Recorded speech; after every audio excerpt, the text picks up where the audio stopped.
Bueno, momento de análisis político y por supuesto el momento del presidente está en el centro de la atención. Estos chats que se han divulgado en los últimos días que se suman a los que vienen siendo difundidos en los últimos 3 meses, ¿no? Sí, es cierto. Hay mucha información continuamente y es tiempo de análisis político para abordar este tema con Eduardo Botinelli. ¿Cómo andas, Eduardo? Bienvenido. ¿Qué tal? Buenas tardes, ¿cómo están?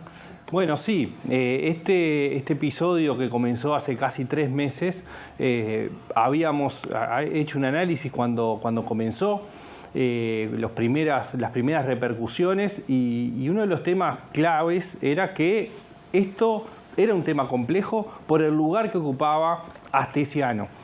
El lugar que ocupaba y lo que se va conociendo, si bien todavía faltan las decisiones judiciales correspondientes, lo que se va conociendo desde el punto de vista de la prensa son elementos que están chequeados. Lo que hay que ver es el contexto, claramente, pero sí hay algo que aparecía desde el primer momento. Astesiano, por el lugar que ocupaba, tenía acceso a información relevante, importante y también a información personal del presidente de la República. Lo que hemos visto hasta ahora es que la actitud que ha tenido el presidente y el gobierno en general a lo largo de este tiempo y a medida que se van conociendo los episodios es más la de minimizar el tema, es decir, bueno, tratar de encapsularlo en una sola persona que generó confianza en el presidente y que luego de alguna forma lo traicionó. Pero cada episodio que aparece, incluso el que estamos viendo en el día de hoy, aparece minimizado como algo reservado a la vida personal, por ejemplo, como fueron las últimas declaraciones. Claro, bueno, justamente ayer difundíamos en MB Noticias estos chats que hablan de algún pedido de información sobre un viaje específico de Lorena Ponce de León, cuando ya estaba formalmente, o por lo menos así fue anunciado, separada del presidente de la República. ¿Qué impacto? ¿Cómo se lee esta nueva información, esto que va surgiendo y que está vinculado a la vida privada del presidente? Bueno, ahí hay algo importante para marcar.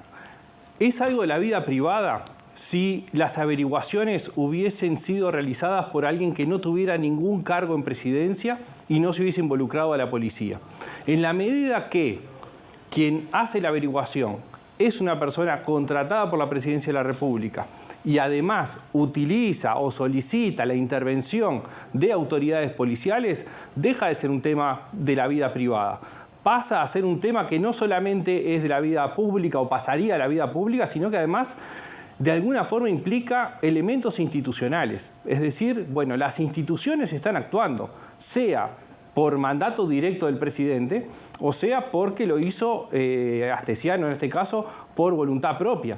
Pero Astesiano en ese momento era un funcionario de la Presidencia de la República y le pide a una jerarquía policial. Entonces, eso deja de ser un tema de la vida privada y pasa a ser un tema institucional, que nuclea instituciones. Si nosotros comparamos, por ejemplo, con lo que pasó con Pacheco Areco, siendo presidente de la República, se divorció, tuvo una instancia judicial para el divorcio y de separación de bienes y demás, y eso pasó solamente en la órbita privada, es decir, no fue un tema periodístico, por ejemplo, como es en este caso, porque se mantuvo siempre en la órbita privada. Se conoció porque se dejó saber qué estaba sucediendo, pero no intervino autoridad, o no intervinieron en ese momento autoridades desde el Poder Ejecutivo. Es decir, quedó centrado en el ámbito personal. Acá no sucede eso. Acá intervienen instituciones para llevar adelante la tarea solicitada por el presidente. Por lo tanto, deja de ser un tema absolutamente de la vida privada del presidente. Entonces, acá hay 2 temas. El personal, que es por qué lo pidió, y eso es de la vida personal. Pero el otro es el político, que es, bueno, haber utilizado el aparato del Estado para obtener información, y esa es la parte que deja de ser personal. ¿Y cómo definís concretamente el momento del presidente de la calle Pou? Bueno, claramente el presidente no ha tenido un buen 2022, es decir, no está en un buen momento.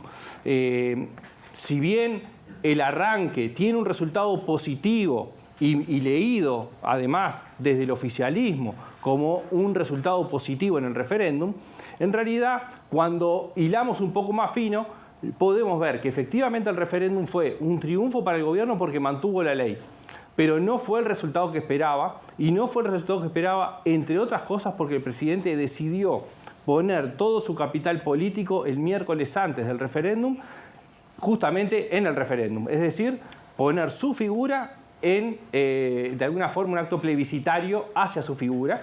Y, en definitiva, el resultado terminó siendo igual, o prácticamente igual, la diferencia que lo que se obtuvo en la segunda vuelta del año 2019.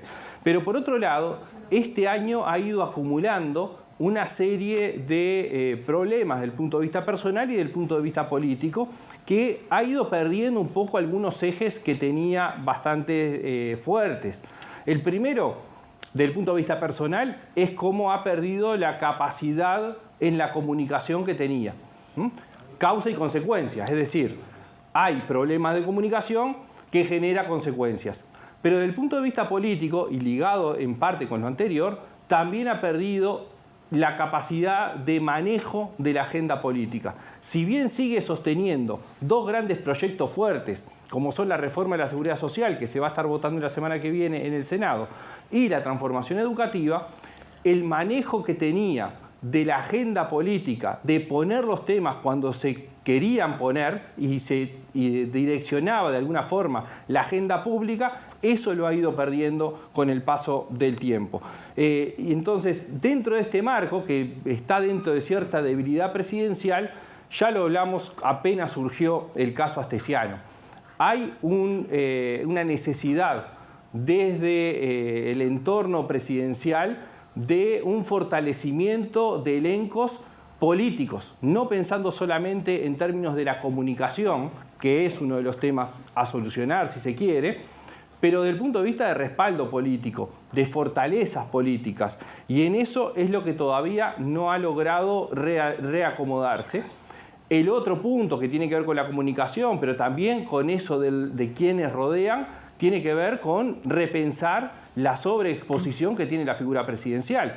Cuando las cosas van bien, el presidente puede hacerse cargo de toda la exposición. Ahora, cuando empiezan las dificultades, esa sobreexposición puede jugarle una mala pasada. Entonces, de alguna forma, debería también repensarse lo que es la soledad del presidente, ¿no? Eso de que él está solo atendiendo todos los temas, que, repito, cuando va bien es una fortaleza, porque en definitiva está dando respuestas positivas, pero cuando empiezan las dificultades termina quedando en un ambiente más de soledad.